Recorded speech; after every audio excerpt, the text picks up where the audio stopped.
guys, this is Heather from healthyveganrecipes.net. So today I have a really fun recipe for you. It's really healthy because it's chock full of vegetables, but we're going to do them in a little bit of a different way to make things a little more interesting for you. We're going to mix some delicious flavors in with lemon and ginger, and we're going to bake it into the form of a cake so that you can slice it. It'll look really beautiful, but it's still really easy. So let's get started. For those of you who do want to get the directions and the exact measurements, I will post those over on healthyveganrecipes.net. Right now I'm just going to show you how to go about putting this together. Alright, let's start with the dressing, which I've got going here in an old miso container. Anyway, you're going to start with this base, which is sunflower seed butter mixed with lemon juice. And then I whisk them together until they get really thick, and then thin it out with water. It's the same process that I use in my tahini salad dressing base. So if you take just a piece of ginger, slice off a chunk, and grate it, what'll happen is you'll get ginger pulp, which is not nearly as strong as if you were to chop this ginger up. And then if you watch the end of my grater here, as I squeeze this, the juice is just pouring out here. If you don't want to go through fresh ginger, or if you can't find any, you can also use ground ginger, but it's not nearly as flavorful, and it doesn't have quite the same health benefits.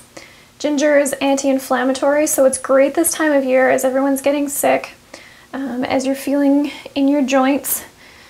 It'll help offset the inflammation there. Okay, last thing you're going to add here is some salt. And what I'm using actually instead of salt is umi plum vinegar. If you've not seen this before, it's a pink liquid. Think of the umi plum vinegar like you would soy sauce. It has some flavor on its own, and it's very salty. Alright, so that's it for the dressing. Again, if you don't have umi plum vinegar, you can't find it, just use salt, and just add some salt until the flavors are brought out and together, but not too salty. So once you got that done, we're gonna grab some veggies, and I'm using root vegetables. You wanna use probably most of this as root vegetables. That would be things like carrots, sweet potatoes, beets, parsnips. If I had a zucchini, I probably would actually add some zucchini as well, just to give it a little bit more of a lighter texture.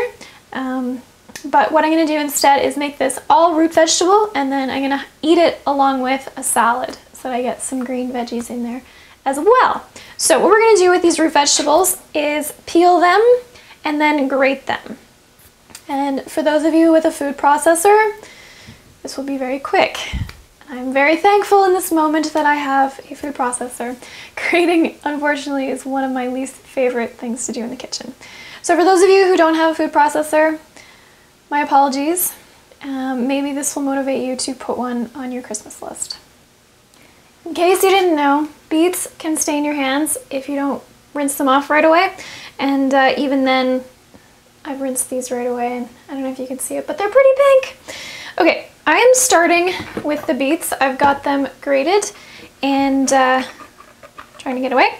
And what I'm doing, okay, I have 3 vegetables that I'm putting in here: beets, sweet potatoes, and parsnips. So I've got red, orange, and white. And what I'm going to do is layer the beets on the bottom, then the sweet potato, then the parsnips, for 2 reasons. 1, I think it'll look pretty to have red, orange, beige. Number 2, as the beets cook, they're going to release a lot of their juices, and their juices are really bright red. So if I put the parsnip on the bottom, the beet is going to run down and color these parsnips pink. But if I put them like this, the parsnips will stay nice and white, or beige. Now the dish I'm going to bake them in is called a springform tin, because it's got a little handle here that you can release, and then the bottom will come out, and I'll show you exactly how that works at the end. But for now, try to use one of these. If you don't have one, that's okay. It'll work if you put parchment in here like this. So I've got it lined down to the bottom, and then the sides are just folded. Okay, so there's layer one. I've got the beets. I pressed them down with a fork and then drizzled them with the dressing, and then I'm gonna do layer two and layer three. So peel and grate the sweet potato, then put it on top.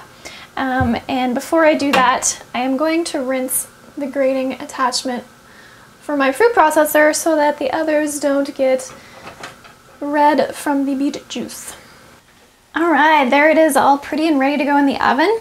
Make sure when you're putting this together, you don't need to put too much dressing on the bottom layers because it'll filter through from the top. But on the top, you want to make sure you get a good coating because otherwise these vegetables will just kind of dry out and not bake properly. They need some salt and they need some fat when they go into the oven.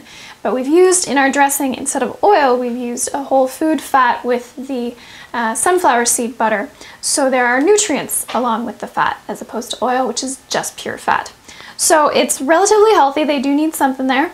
If you want to, you can cover this and that'll steam them a little bit so you don't need to use quite as much of the dressing if you don't want to. But remember that you do need some fat in your diet, and this is a healthy way to get it. So I've got my oven on at 300 degrees Fahrenheit, which is 150 degrees Celsius. And I'm gonna pop this in and just leave it in there until these vegetables get nice and soft. Now, a couple other things to keep in mind. You can use any type of vegetable that you want in this dish. I really wanted to use some celery root, but I didn't see any at the store, so I didn't pick any up and didn't have any to show you guys, but that's an awesome one to use. I really like it. And sometimes people don't know how to use it, so this is a great recipe to use it in.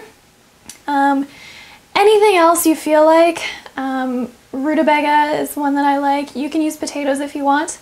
You can also do this raw if you prefer, but I wouldn't use the sweet potato. That's not a good one to eat raw. So I would stick with things like carrots, beets.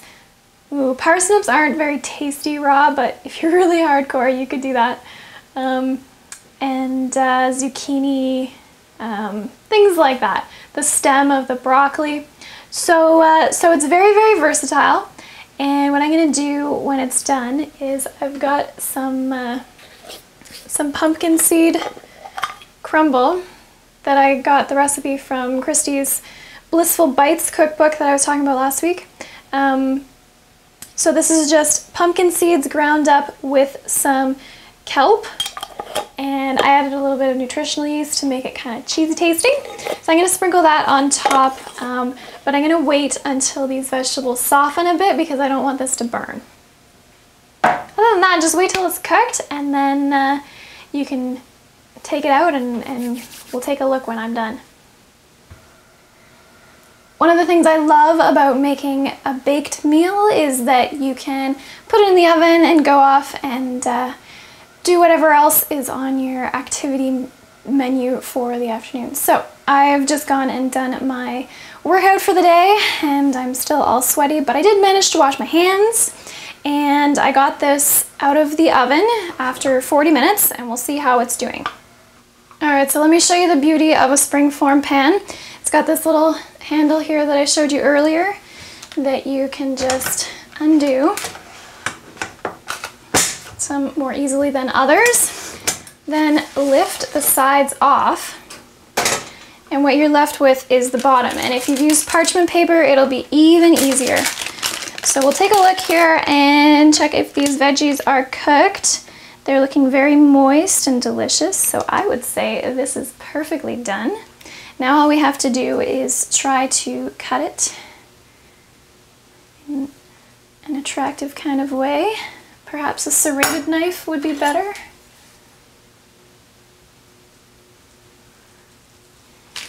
And then you want to carefully lever this out. Of course, the first piece is always the most difficult. Oh yeah! Success! So there you go. I've had a few bites. It's really good. You guys should try it. The root vegetables are really awesome texture. They're soft, but still have some texture to them. And the flavor of the ginger really comes through nicely, but in a subtle kind of way. So I hope you guys try it, and I hope that you enjoy it because it's super healthy, super easy, all things super. And I will post the recipe for you over at healthyveganrecipes.net. You can get all of the ingredients and directions and whatnot over there. And that's it for me today. I'm gonna go have a shower and get the sweat washed off me, and I'll see you guys next time.